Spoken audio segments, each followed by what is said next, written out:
എല്ലാവർക്കും എൻ്റെ ഹൃദയം നിറഞ്ഞ വിഷു ആശംസകൾ.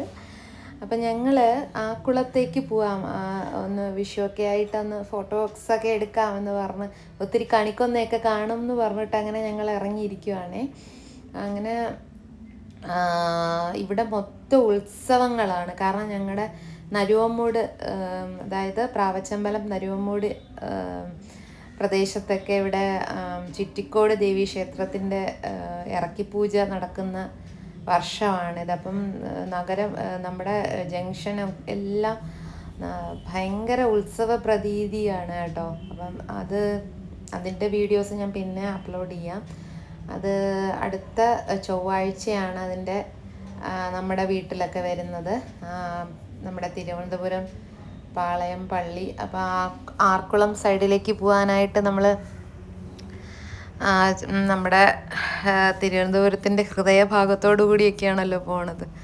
അങ്ങനെ കല്യാൺ സിൽക്സൊക്കെ നല്ല വിഷുവിന് നല്ല ഡ്രസ്സുകളൊക്കെ ഇട്ടേക്കുന്നുണ്ട് കേട്ടോ കൂട്ടുകാരെ. പിന്നെന്താണ്, ഞാൻ പ്രധാനമായി പറയാൻ വന്നത്, നമ്മുടെ ഈ ആർക്കുളത്തിൻ്റെ തൊട്ടടുത്ത് തന്നെ ഒരു കുഞ്ഞു ചായക്കട ഉണ്ട് കേട്ടോ. തൊട്ടടുത്തിരിക്കുന്ന ചായക്കടയാണ്.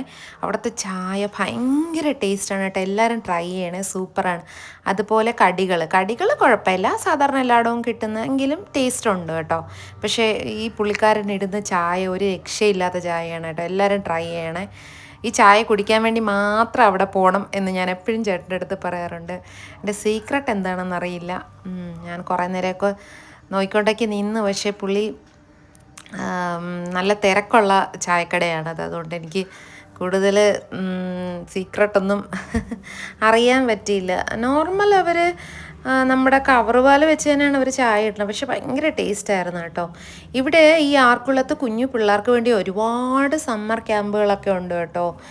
ഈ 10 വയസ്സിന് ഉള്ള കുട്ടികൾ, അങ്ങനെയുള്ള താഴെയുള്ള കുട്ടികളൊക്കെ, പിന്നെ അതിലും കുഞ്ഞു കുട്ടികൾക്കും ഒക്കെ ഉള്ള ഒത്തിരി ഗെയിംസൊക്കെ ഉണ്ട്. പക്ഷേ നമ്മൾ അവിടെ ചെല്ലുമ്പോൾ നമ്മൾ ഇങ്ങനെ വഴിതെറ്റി ചെടികൾ കണ്ടാൽ പിന്നെ എനിക്ക് വേറൊരു കുഴപ്പമുണ്ട്. ചെടിയൊക്കെ കണ്ടാൽ പിന്നെ അതിൻ്റെ പുറകെ ആട് പ്ലാവിലെ കണ്ട് പോകുന്ന പോലെ ഞാൻ പോകുമല്ലോ. അപ്പം എൻ്റെ കൂടെ ഹസ്ബൻഡും മക്കളും ഒക്കെ വന്നു. അവരെയൊന്നും ഞാൻ കണ്ടില്ല. പിന്നെ ഞാൻ ഈ ഇൻഡോർ പ്ലാന്റ്സ് അങ്ങനത്തെ ചെടികളുടെ പുറകിലായിപ്പോയി കൂട്ടുകാരെ.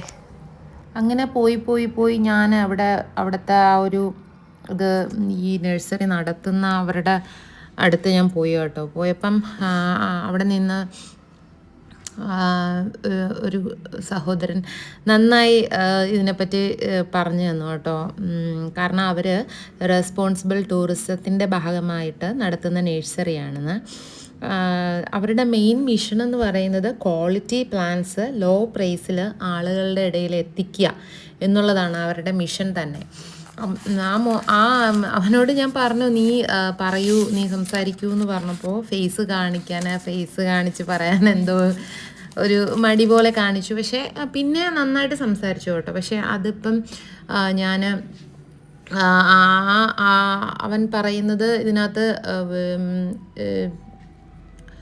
ഞാൻ വോയിസ് ഓവർ കൊടുക്കുകയാണ്. കാരണം പുള്ളി ഡയറക്റ്റ് പറയുന്നത് ഫേസിൽ നിന്ന് പറയുന്നത് കിട്ടിയില്ല. കാരണം എന്ന് വെച്ചാൽ അങ്ങനെ പറയാൻ മടിയുള്ളത് കൊണ്ട് പിന്നെ ഞാൻ തന്നെ പറയാമെന്ന് വിചാരിച്ചു. എന്തായാലും ലാസ്റ്റ് ഞാൻ പുള്ളിയെ കാണിക്കാം.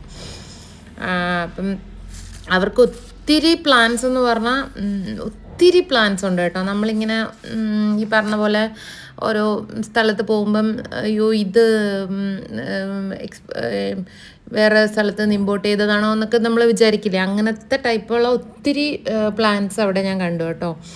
അപ്പം പുള്ളി പറഞ്ഞത് indoor plants, outdoor plants, fruits varieties, അങ്ങനെ അവരുടെ കയ്യിൽ ഫുൾ കളക്ഷൻ ഉണ്ട് എന്നാണ് പറയുന്നത്.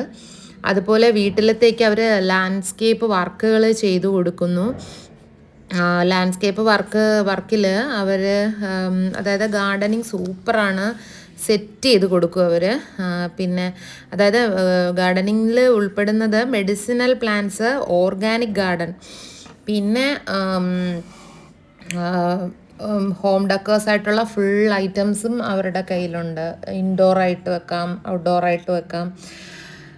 അങ്ങനെ പിന്നെ ബർത്ത്ഡേക്ക് വരുമ്പോൾ ഗിഫ്റ്റ്സ് ആയിട്ട് ഗീവ് അവേ ആയിട്ടും ഒക്കെ നമുക്ക് ബർത്ത്ഡേക്കോ മാരേജിനൊക്കെ നമുക്ക് ഇവരുടെ കയ്യിൽ നിന്ന് നമുക്ക് പ്ലാൻസ് മേടിക്കാം. പിന്നെ ഹൗസ് വാമിംഗ് ഒക്കെ വരുമ്പോൾ, അതായത് ഓഫീസ് അല്ലെങ്കിൽ ഒരു ഓഫീസിൻ്റെ എന്താ പറയുക പ്രോസസ്സ്,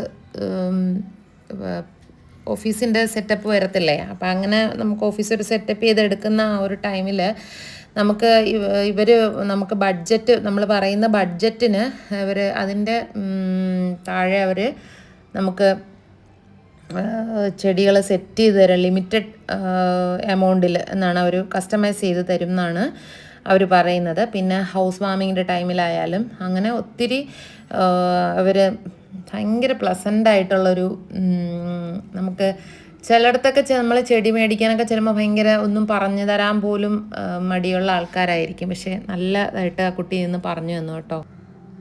പറഞ്ഞു തരിക മാത്രമല്ല, ചേച്ചി ഞാൻ എടുത്തു തരാം, ഞാൻ സാരിയൊക്കെ എടുത്തോണ്ടല്ലേ പോയ വിഷു വേണ്ട, അപ്പം ഞാൻ കിടന്ന് കഷ്ടപ്പെടുന്ന കണ്ടിട്ട് എൻ്റെ നിന്ന് ഫോൺ മേടിച്ച് ഫുൾ എല്ലാ ചെടികളെയും വീഡിയോസ് അവർ തന്നെ എടുത്തും തന്നു. അതാണ് ഏറ്റവും വലിയ എനിക്ക് ഇഷ്ടപ്പെട്ട ഒരു കാര്യം.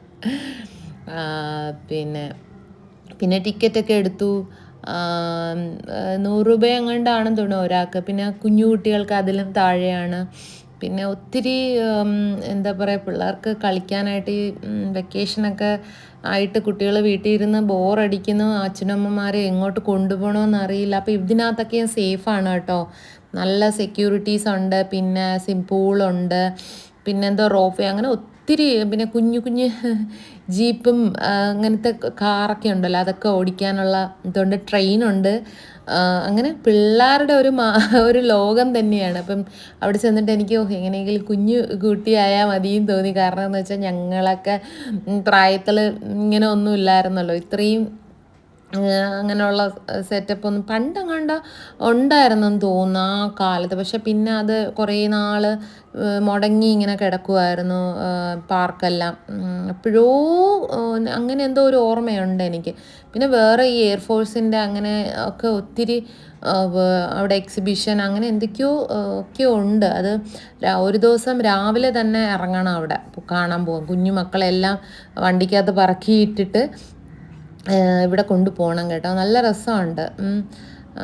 പിന്നെ ഇതുപോലെ ഇതിനകത്ത് റൈഡുണ്ട്, പിന്നെ റോപ്പ് വേ ഉണ്ട്, പിന്നെ ഐസ് ബ്രിഡ്ജ് ഉണ്ട്. ഐസ് ബ്രിഡ്ജ് അല്ലല്ലോ, ഗ്ലാസ് ബ്രിഡ്ജ് ഉണ്ട് കേട്ടോ. അതിൻ്റെ പണി അവിടെ നടന്നുകൊണ്ടിരിക്കുന്നതേ ഉള്ളൂ. ഒരു ദിവസം നമുക്ക് ഗ്ലാസ് ബ്രിഡ്ജ് ഓപ്പൺ ആകുമ്പം പോകണം. അങ്ങനെ പിള്ളേർക്ക് എൻജോയ് ചെയ്യാൻ ഇവിടെ വെള്ളം ഇങ്ങനെ വീഴും തോന്നുന്നു, ഈ വാട്ടർഫാൾ പോലെ അങ്ങനെ വന്ന് ഇവിടെ വീഴുമെന്ന് തോന്നുന്നു, എനിക്കറിയില്ല. അങ്ങനെ ഒരു അതിൻ്റെ മോഡൽ കണ്ടിട്ട് അങ്ങനെ ഒരു ഇതുപോലെ തോന്നി. പിന്നെന്താണ്, അപ്പം എന്തായാലും ഇതൊക്കെയാണ് ഇവിടുത്തെ വിശേഷം.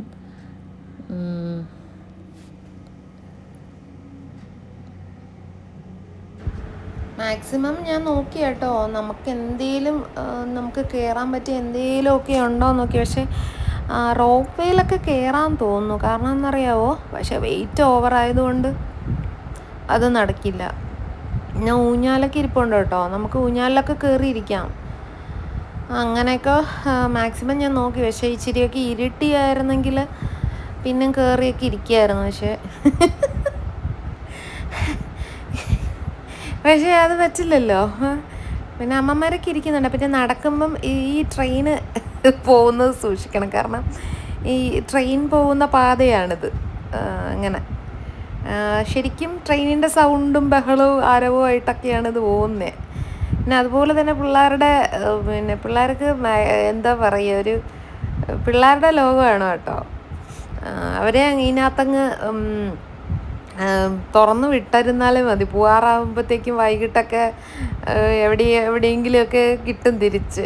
നല്ല സെക്യൂരിറ്റീസൊക്കെ ഉണ്ട് കേട്ടോ, അതുകൊണ്ട് നമുക്ക് പേടിക്കാനൊന്നുമില്ല.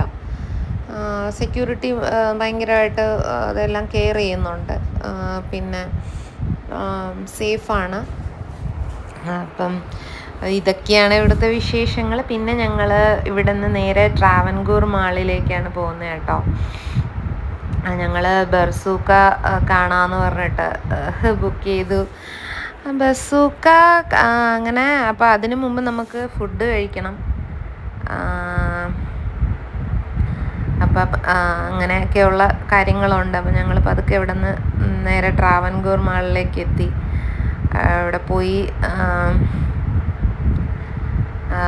പുള്ളി കാറൊക്കെ പാർക്ക് ചെയ്ത്. അപ്പോൾ എനിക്ക് അവിടുത്തെ ഇങ്ങനെ റൗണ്ടായിട്ട് കയറി പോകുമ്പോൾ ഭയങ്കര സഫോക്കേഷനാണ് കേട്ടോ.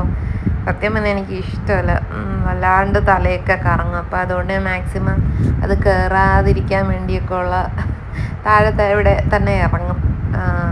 അങ്ങനെയാണ്. അവിടെ അല്ലാതെ വേറെ ഫിലിമിനൊക്കെ പോകുമ്പം ഡ്രോപ്പ് റൂഫിൽ തന്നെയാണ് അവർ പാർക്ക് ചെയ്യുന്നത്.